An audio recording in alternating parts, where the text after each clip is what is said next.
Hello students, it's Anuradha ma'am here. Welcome to my YouTube channel made concept easy. आज के video lecture में मैं नया चैप्टर शुरू कर रही हूँ, चैप्टर नंबर 6। नाम है चैप्टर का एटीट्यूड एंड सोशल कॉग्निशन।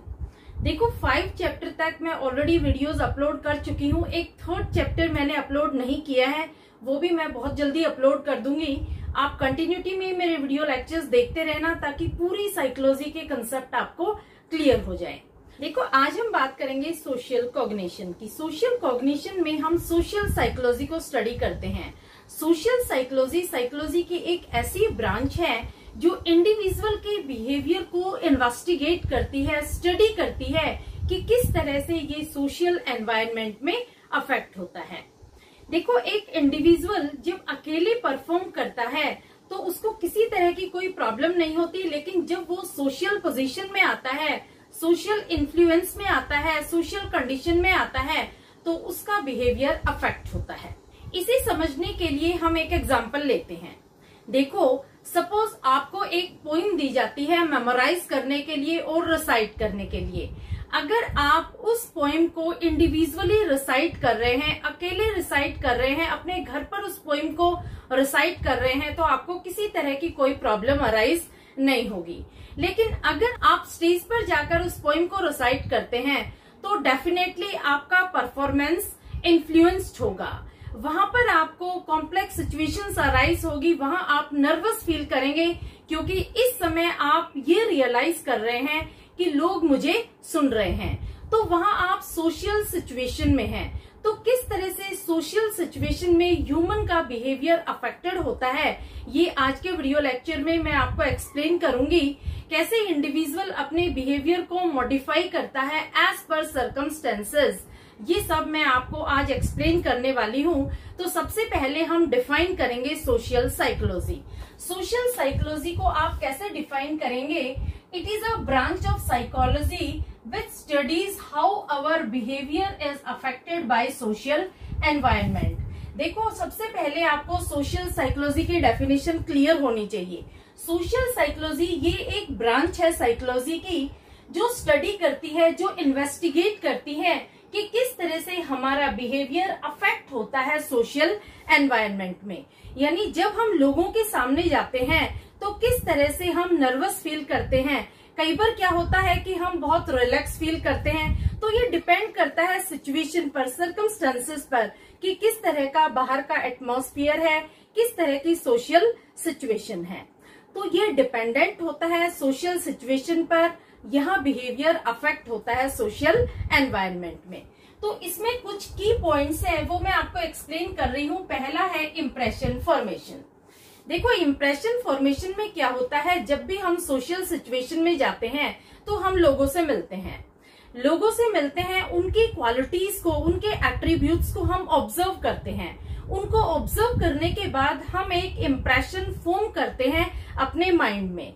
यानी अपने माइंड में एक इमेज डेवलप करते हैं उन लोगों के बारे में कि इनका बिहेवियर कैसा है।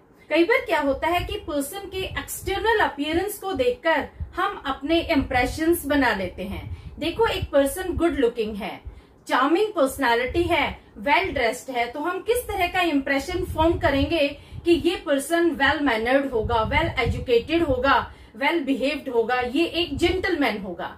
दूसरा, कई बार पर्सन के बिहेवियर को हम नोटिस करते हैं। बिहेवियर को ऑब्जर्व करके हम अपने दिमाग में एक स्कीमा डेवलप कर लेते हैं, एक आउटलाइन बना लेते हैं, एक इमेज डेवलप कर लेते हैं। जैसे आप एक इंडिविजुअल से मिलते हैं तो आप देखते हैं कि ये पर्सन बहुत टॉकेटिव है, फन लविंग है, फ्रेंडली है, ये आउट गोइंग है, बहुत ज्यादा एक्टिव है। तो आप किस तरह की इमेज बनाएंगे अपने माइंड में कि ये पर्सन एक्सट्रोवर्ट है। दूसरी तरफ आप देखते हैं कि अगर पर्सन सोशली विड्रॉन है, रिजर्व है, क्वाइट है, पैसिव है, लोनलीनेस प्रेफर करता है, तो आप कहेंगे ये पर्सन इंट्रोवर्ट है। तो पर्सन की क्वालिटीज के अकॉर्डिंग आप अपने माइंड में एक इम्प्रेशन फॉर्म करते हैं और उस इम्प्रेशन के अकॉर्डिंग ही आप अपना बिहेवियर एग्जिबिट करते हैं, आप अपना एटीट्यूड दिखाते हैं। जो इमेज आपने डेवलप की है उस इमेज के अकॉर्डिंग ही आप उस पर्सन के साथ बिहेव करते हैं। तो देखो आप इम्प्रेशन फॉर्मेशन में किस तरह से डिफाइन करेंगे। When we meet people, we make impression about their personal qualities. आप इसमें एग्जाम्पल भी दे सकते हैं इंट्रोवर्ट और एक्सट्रोवर्ट का।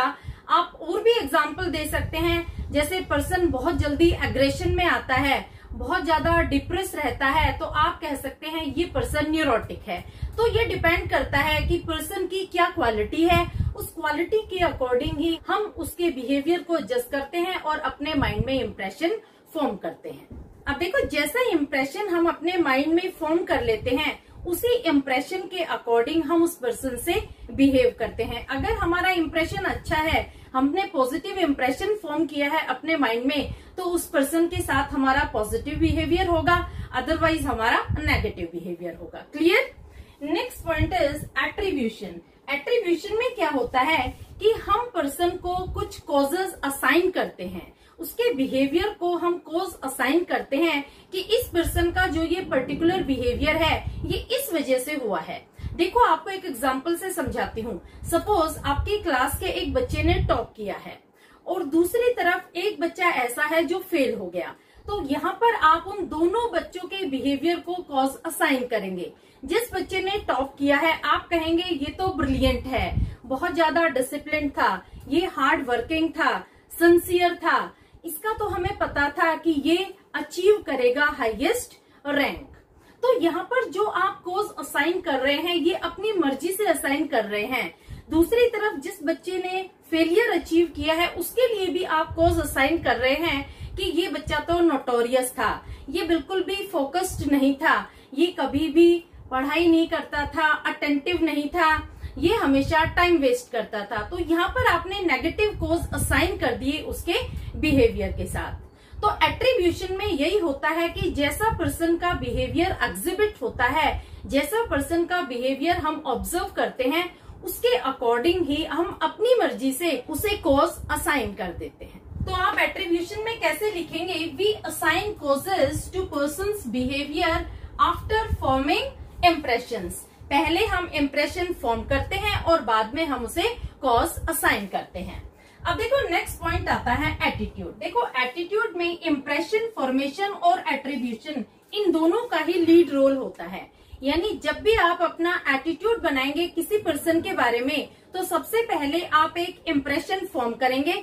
इम्प्रेशन फॉर्म करने के बाद आप उसे एक कॉज असाइन करेंगे, यानी आप उसे एट्रीब्यूट करेंगे, और उसके बाद आप अपने बिहेवियर को, अपने एटीट्यूड को फॉर्म करेंगे। इसको एक एग्जांपल से मैं एक्सप्लेन करती हूँ। सपोज आपका एक फ्रेंड है, उसने आपको चीट किया है। तो जब आपके फ्रेंड ने आपको चीट किया, तो यहाँ पर आपका जो इम्प्रेशन है वो नेगेटिव बन जाता है। यानी आप अपने फ्रेंड के लिए एक नेगेटिव इम्प्रेशन फॉर्म कर लेते हैं। आप सोचते हैं कि ये पर्सन धोखेबाज है, इस पर मैं भरोसा नहीं कर सकता, ये एक लॉयल पर्सन नहीं है। तो ये क्या हो गया? आपका इम्प्रेशन फॉर्मेशन। इसके बाद आप उसे कॉज असाइन करते हैं, यानी एट्रीब्यूशन आता है।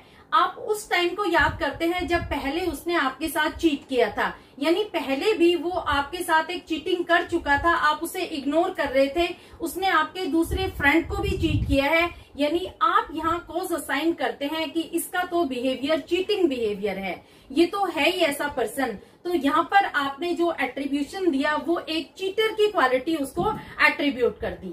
और अब जो आप एटीट्यूड फॉर्म कर रहे हैं वो भी आपका नेगेटिव एटीट्यूड होगा, यानी आप उससे फ्रेंडशिप तोड़ लेंगे, आगे आप अपना फ्रेंड उसे कंसिडर नहीं करेंगे। तो यहाँ पर जो आपका एटीट्यूड बना वो भी नेगेटिव बन गया। समझ में आया?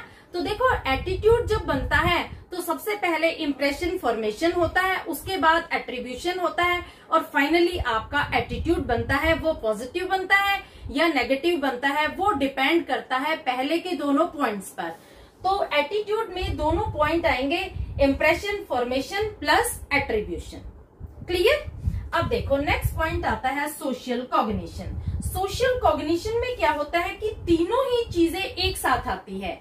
सबसे पहले आप इम्प्रेशन बनाएंगे, इम्प्रेशन बनाने के बाद आप कॉज असाइन करेंगे यानी एट्रीब्यूशन करेंगे, और उसके बाद आप अपना एटीट्यूड फॉर्म करेंगे। तो ये हो जाता है सोशल कॉग्निशन। तो सोशल कॉग्निशन को आप कैसे डिफाइन करेंगे? We use process like impression formation, attribution and attitude. देखो सोशल कॉग्निशन में तीनों ही चीजें आती है। तीनों चीजें जब हम जोड़ देते हैं तो सोशल कॉग्निशन बनता है। पहली चीज क्या होती है? Impression formation. इम्प्रेशन फॉर्मेशन में हम किसी भी पर्सन के पर्टिकुलर बिहेवियर को ऑब्जर्व करते हैं और हम उसे जज करके, उसे ऑब्जर्व करके अपने माइंड में एक इम्प्रेशन फॉर्म कर लेते हैं। दूसरा पॉइंट आएगा एट्रीब्यूशन। एट्रीब्यूशन में हम उसके बिहेवियर को कॉज असाइन करते हैं। अगर बिहेवियर पॉजिटिव है तो हम पॉजिटिव कॉज देंगे, अदरवाइज हम उसे नेगेटिव कॉज देंगे। और तीसरा आ जाता है एटीट्यूड। एटीट्यूड में क्या करते हैं कि हम उस पर्सन के बारे में अपना एटीट्यूड फॉर्म करते हैं। अगर हमने पॉजिटिव इंप्रेशन फॉर्म किया है तो हमारा पॉजिटिव एटीट्यूड होगा, अदरवाइज हम नेगेटिव एटीट्यूड फॉर्म करेंगे।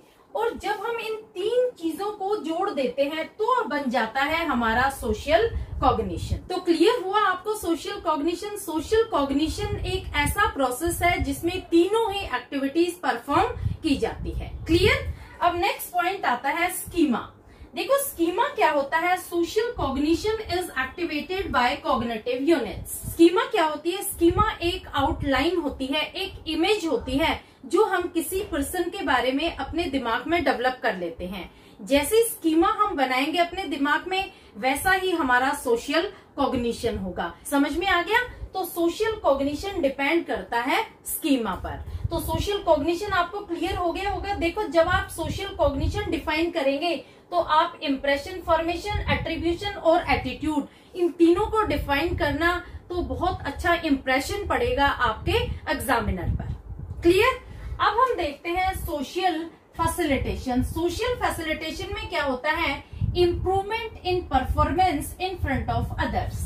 देखो सोशल फैसिलिटेशन में क्या होता है कि जब हम अकेले परफॉर्म करते हैं तो हमारा परफॉर्मेंस ज्यादा अच्छा नहीं होता, बल्कि हम दूसरों के सामने जब परफॉर्म करते हैं तो उसमें इम्प्रूवमेंट होता है, हमारा परफॉर्मेंस इम्प्रूव हो जाता है।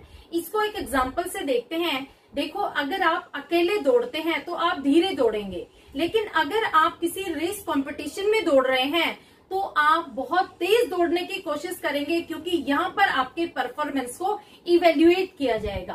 तो यहाँ पर सोशल फैसिलिटेशन में यही होता है कि इम्प्रूवमेंट होता है आपके परफॉर्मेंस में इन फ्रंट ऑफ अदर्स। यानी जब आप ऑडियंस के सामने परफॉर्म करते हैं तो वहां आपके परफॉर्मेंस में इम्प्रूवमेंट होता है। इसका अपोजिट होता है सोशल इनहिबिशन। इनहिबिशन में क्या होता है? Decline in performance in front of others. ये देखो बिल्कुल इसका अपोजिट है।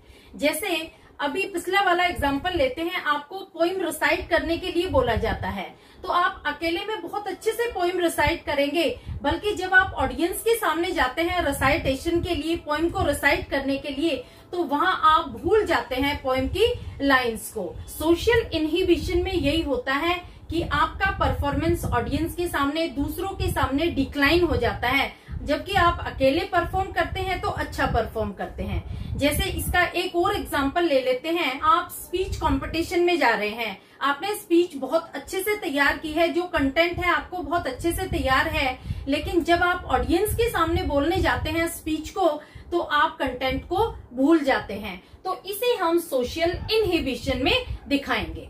आप सोशल फैसिलिटेशन और सोशल इनहिबिशन के एग्जाम्पल भी दे देना, जैसे मैंने आपको एक्सप्लेन किया है।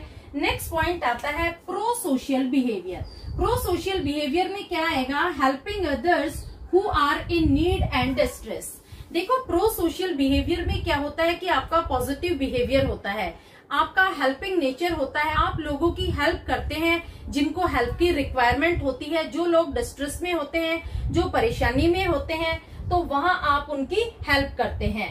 Those who are in need and distress, तो आपका प्रो सोशल बिहेवियर है।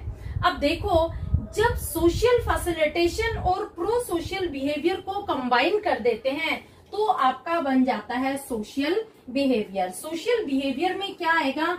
सोशल फैसिलिटेशन, यहाँ पर सोशल इनहिबिशन भी आ सकता है, एंड प्रो सोशल बिहेवियर।